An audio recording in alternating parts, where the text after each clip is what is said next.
So my question to you really is focusing on reality programming and just with the new media coming about and how you're figuring out ways or what you're looking towards in the future of monetizing that core programming that Mark Burnett does or create.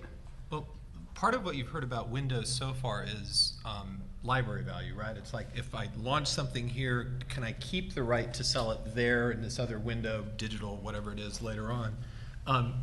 Unscripted reality content, whatever you want to call it, doesn't really have that as a library value feature because once you've watched it, nobody cares. You know, it's sort of a one and done thing. It's like bubble gum. When the sugar's gone, you got to get another piece. So for us, it's less about saving windows for library value to monetize, although incidentally for everybody here, that is the hard part. Because here's a hint, the networks all know those windows are worth money too. Right, and they just want them, and if they've got the money and you're trying to get a show on the air, it can be very difficult to leverage your way into the retention of a revenue-producing window that's going to be interesting. We did it on the Bible series because it was a co-financed product, so we kept international, we kept SVOD down the road, we kept home video, we kept a lot of stuff, and as a consequence of that, you know, we'll produce revenue over time. Right. Reality is not really doesn't really work that way. For us, and for everybody who says there's a model about digital, we were all talking about this earlier, there isn't one. The model is nobody knows what the hell it all means or how it's all going to play out.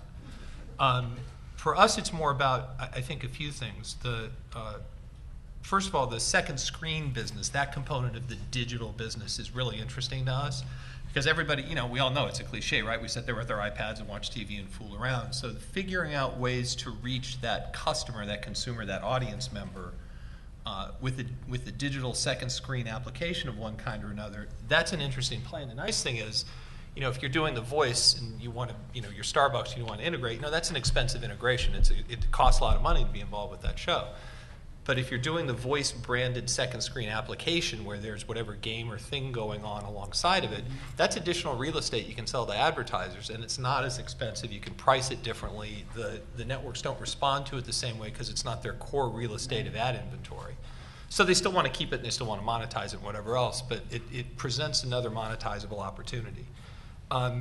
In that same space, the branded extension is where I think we're already at in some places and heading more aggressively. You know, to some extent, all content is, as I was saying to these guys, it's commercials for commercials, right? Advertiser-supported content is just that. It's got to be interesting enough to accumulate an audience that you can then sell the ad time enough to justify the license fees and our mortgages and all the other stuff.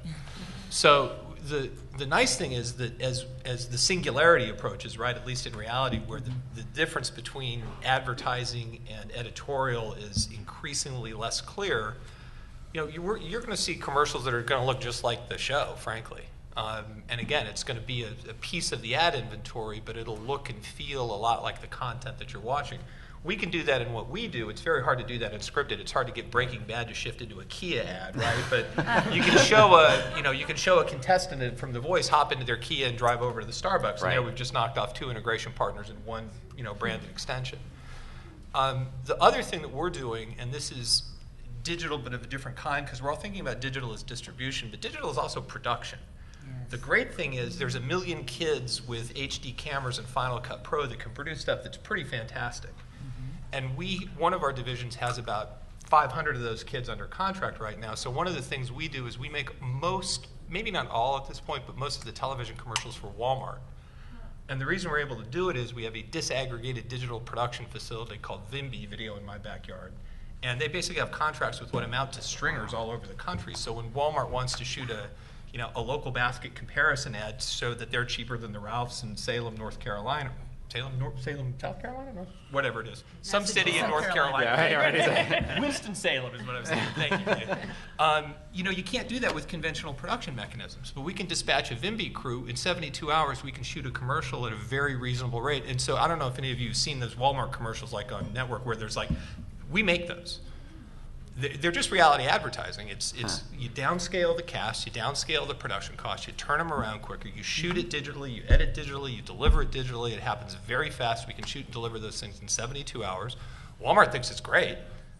So for us, that's where digital is more of a production and extension play than it is a windowing play, although obviously the talk is always windowing.